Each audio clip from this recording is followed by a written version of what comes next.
अस्सलाम वालेकुम स्टूडेंट। आज हमारा टॉपिक है कि हमने कुछ केसेस जो हम पढ़ते हैं, जंप वगैरह स्टेटमेंट जो है वो यूज़ करेंगे इसमें, जिसमें हम इफ एल्स की कंडीशन वगैरह जो है वो देखेंगे कि अगर यूज़र कुछ मार्क्स इनपुट करेगा, अगर यूज़र मार्क्स इनपुट करेगा तो वो करेक्टर उसके अंदर फिर वो चेक करेगा कि वो ग्रेड ए में लाई करता है, ग्रेड बी में, सी में या डी में। ये बिल्कुल इफ एल्स वाली स्टेटमेंट है जो हमने पढ़नी है कि असेंबली लैंग्वेज के अंदर हम अगर ये स्टेटमेंट्स यूज़ करना चाहते हैं तो हम किस तरीके से करेंगे। तो आज वो करते हैं, स्टार्ट करते हैं लेक्चर। उम्मीद है कि आप उनको पिछला वाला लेक्चर भी समझ आया हो। ठीक है, तो अभी नेक्स्ट मूव ऑन करते हैं। सबसे पहले हमने मॉडल स्मॉल जो है ये हमें हर प्रोग्राम के अंदर डिफाइन करना होता है कि हम कितनी मेमोरी को एक्सेस कर रहे हैं, कौन सा मॉडल यूज़ कर रहे हैं उसके लिए। उसके बाद हमारे पास है स्टैक 100H का जो 256 कैरेक्टर जो 256 बाइट्स जो है उसका हमने एलोकेट कर दिया, जो हम पुश और पॉप के लिए हम उसको यूज़ करेंगे। ठीक है, अगर हम मॉडल डिफाइन नहीं करेंगे असेंबली लैंग्वेज में तो हम मेमोरी को यूज़ ही नहीं कर सकते। ठीक है, उसके बाद हमारा डाटा सेगमेंट है जिसके अंदर हम अपने डाटा वेरिएबल्स डिफाइन करने के लिए हम उसको यूज़ करते हैं। ठीक है, और यहाँ पर आपने मैसेज 1 DB नाम से मैसेज 1 जो है वो डिफाइन बाय डिफाइन कर रहा है कि उसकी कितनी बाइट्स हैं, और उसके अंदर हमने एक वेरिएबल लिया है मैसेज 1। उसके बाद हमारे पास है grade A, grade B, grade C, grade D, इस तरह के यहाँ पर हमने वेरिएबल्स लिए हुए हैं। तो ये मैसेज 1 जो है वो आपके पास प्रॉम्प्ट जो स्ट्रिंग है वो करवा रहा है, जैसे कि एंटर नंबर। तो ये आपके पास एज इट इज जब हम इसे एग्जीक्यूट करेंगे अपने प्रोग्राम को तो ये फिर यहाँ पर वो एज इट इज शो होगा इस तरीके से। ठीक है, सो यहाँ पर आप इंटर नंबर मार्क्स जो है वो हम दिखाएंगे, साथ साथ चीज़ें करते जाते हैं, उनको देखते जाते हैं क्या है क्या नहीं। उसके बाद आपके पास ये सारी चीज़ें पहले भी लेक्चर्स में डिफाइन हुई हैं। एक चीज़ को बार बार से रिपीट करना भी फ्लेक्सिबल नहीं है, टाइम भी बहुत लगेगा। तो इसलिए ABCD आपने ये यहाँ तक सारे इसको ले लिया, कैरेक्टर्स जितने भी हैं, वेरिएबल्स। उसके बाद ग्रेड EA जो है आपका वो क्या डिफाइन कर रहा है, A को डिफाइन कर रहा है। इसी तरह ग्रेड EB जो है वो आपके पास B के लिए हम यूज़ करेंगे, C के लिए यूज़ करेंगे, D के लिए यूज़ करेंगे, इस तरीके से। और F जो है वो आपको फेल, अगर कोई स्टूडेंट है उसका फेल ग्रेड आ रहा है वो उसके लिए हम यूज़ करेंगे।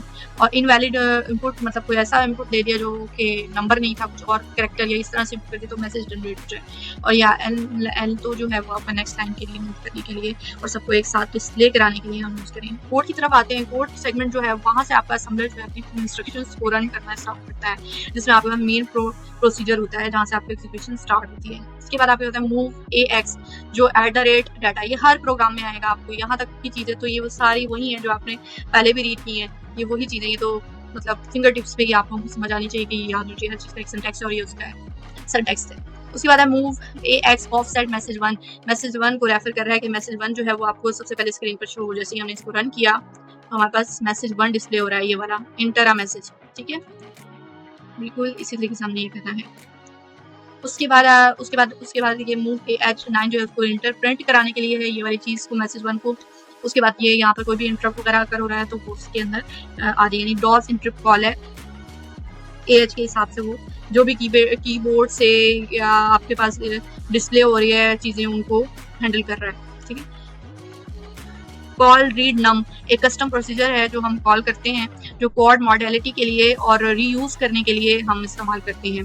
ठीक है, अगर हम नहीं यूज़ करेंगे तो रीड नम को रन नहीं कर सकते, जो भी हम नंबर हैं उनको रीड नहीं कर सकते, इनपुट रीड नहीं होगा। ठीक है, तो इसके लिए हमें यहाँ पर कॉल रीड नम नाम का एक है फंक्शन, जिसे हम प्रोसीजर कह सकते हैं, या फंक्शन है जिसको हम कॉल कर रहे हैं, जो कि हम बार बार कोड की मॉडलिटी या कोड को बार बार रीयूज़ करने के लिए या इनपुट को रीड करने के लिए हम रीड नम का वेरिएबल यूज़ किया है, वेरिएबल की फंक्शन।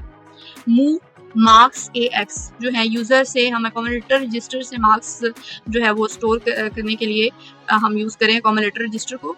ठीक है, तो अकोमोडेटर रजिस्टर से हमने क्या उठाया, मार्क्स नाम का जो वेरिएबल था वो हमने उठा लिया और उसकी वैल्यू जो है वो हमने प्रिजर्व करवा ली। उसके बाद CMP AX 100 तो मैक्सिमम वैलिड इनपुट चेक करेगा कि आपके पास मैक्सिमम 100 में से क्या वैल्यू आपने दी। अगर आपने यहाँ पर 70 दी है तो 70 पे कौन सा ग्रेड आना चाहिए, C D कौन सा ग्रेड आना चाहिए उसके लिहाज से। यहाँ पे जंप इनवैलिड है। जंप इनवैलिड का क्या मतलब है, मिनिमम वैलिड इनपुट चेक करना। ठीक है, यहाँ पर जो जंप है इनवैलिड है तो उसके अंदर इफ अबव इस तरह की चीजें, यानी कि अगर कोई गलत इनपुट कर रही है तो उसको हैंडल करने के लिए जंप इनवैलिड को यूज किया है। CMP-AX0 जो है वो आपके पास मिनिमम वैलिड इनपुट चेक करने के लिए, यानी कि आपके पास जितनी भी इनपुट आई हैं उनमें से सबसे मिनिमम इनपुट वैलिड, यानी कोई ऐसी चीज तो नहीं देती जो नेगेटिव हो, नेगेटिव या नॉनसेंस इनपुट को ब्लॉक करने के लिहाज से, यानी कि आप कोई भी वैल्यू 0 से लेस नहीं दे सकते, या तो 10, क्योंकि स्टार्ट हो रही है ना 0 से लेकर 10, तो ये चेक करेगा कि 0 से 10 के दरमियानी वैल्यू लाई कर रही है या नहीं। तो ये कंपेयर करेगा AX0 का क्या मतलब है, मिनिमम वैलिड। मिनिमम का क्या मतलब है कि सबसे छोटी वैल्यू क्या दी है, 10 दी है, 20, 30 ये वैलिड है, उसमें वो F ग्रेड पर लाई करेगा। आई थिंक 50 से अबव जो होता है उस पर वो D, C और इस तरह से, ये तो हमने कंडीशन बनाई हुई है, उस लिहाज से हम देखेंगे क्या कंडीशन इसमें डिफाइन हुई है। JB invalid, JB jump if below, इसका क्या मतलब होता है, जंप इफ बिलो। और JA जो था वो जंप टू इनवैलिड था, और ये JB जो है वो जंप इफ बिलो है, सेम एज आपने जिस तरीके से पहले काम किया है उस लिहाज से, यानी कि जैसे आपके पास कोई नेगेटिव वगैरह वैल्यूज आ रही हैं तो उस लिहाज से हम यहाँ पर ये यूज़ करें कि अगर आपको नेगेटिव वैल्यू आ गई तो जंप कर दो, ठीक है, नीचे जंप कर दो, जंप इफ बिलो मतलब नीचे आप आ जाए इनवैलिड इनपुट के लिए। CMP-AX92JAE प्रिंट D, तो आपने एक ग्रेड रेंज चेक करना है। ग्रेड डिसाइड करने के लिए ये बहुत ज़रूरी है कि यहाँ पर वो ग्रेड दिखा रहा है कि अगर तो 90 की रेंज दी है तो आपने प्रिंट क्या कराना है, ठीक है।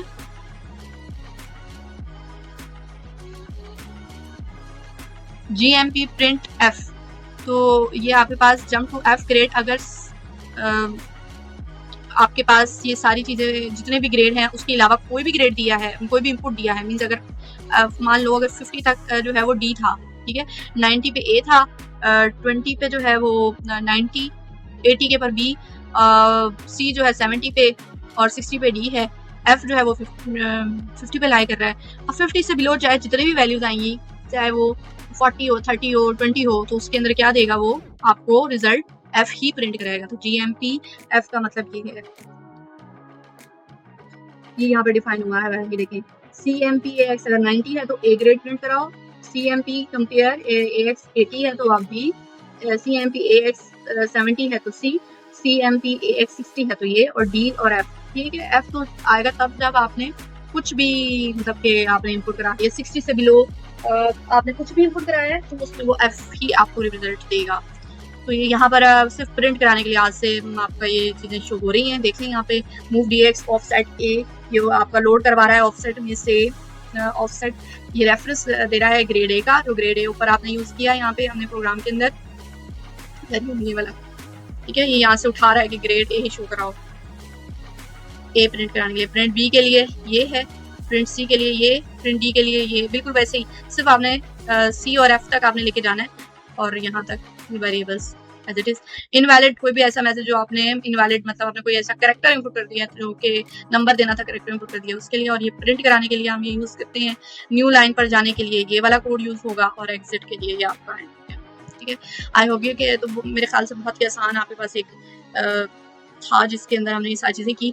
या मेन प्रोसीजर है उसके लिहाज से हमने यहाँ पे XOR या हम क्लियर कर रहे हैं अपने रजिस्टर्स को, रजिस्टर्स क्लियर भी होने चाहिए ना साथ के साथ, जैसे हमने एक चेक किया तो फिर उसके बाद रजिस्टर क्लियर किया, ग्रेड A शो हो गया तो फिर रजिस्टर क्लियर किया, फिर B के लिए BX को भी इस तरह क्लियर किया और उसको 10 से, क्योंकि कोई वैल्यू आज की वैल्यू को नंबर में कन्वर्ट करने के लिए हम इसको यूज करते हैं।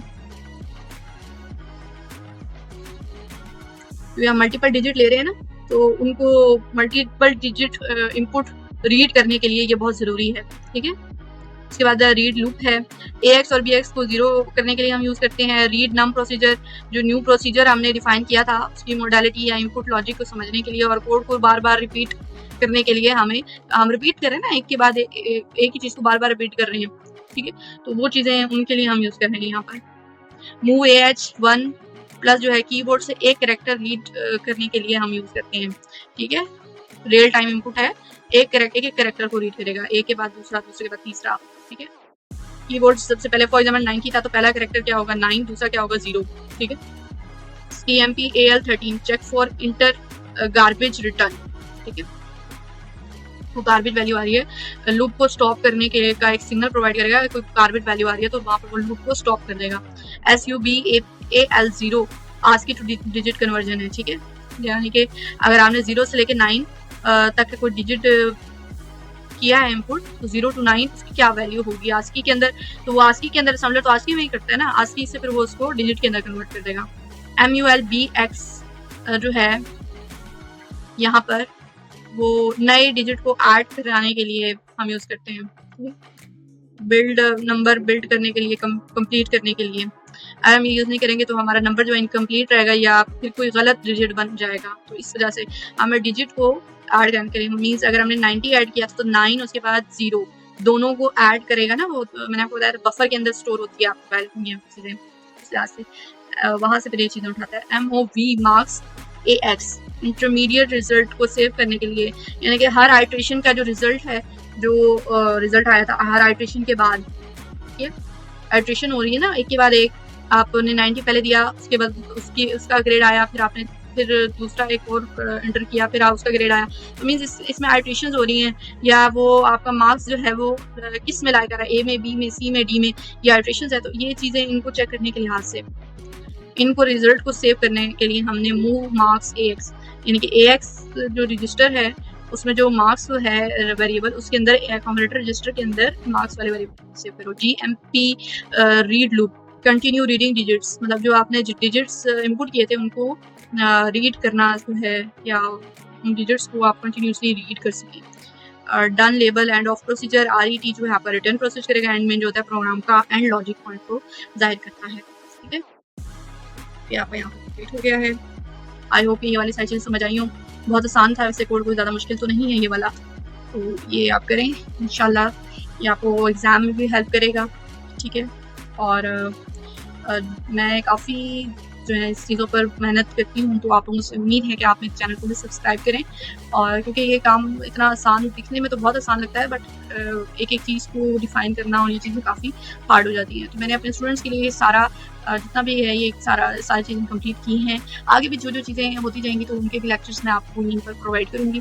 तो अपना बहुत सा ख्याल रखें, और एग्ज़ाम आने वाले हैं तो एग्ज़ाम की तैयारी करें और अच्छे से एग्ज़ाम दें। अल्लाह हाफ़िज़।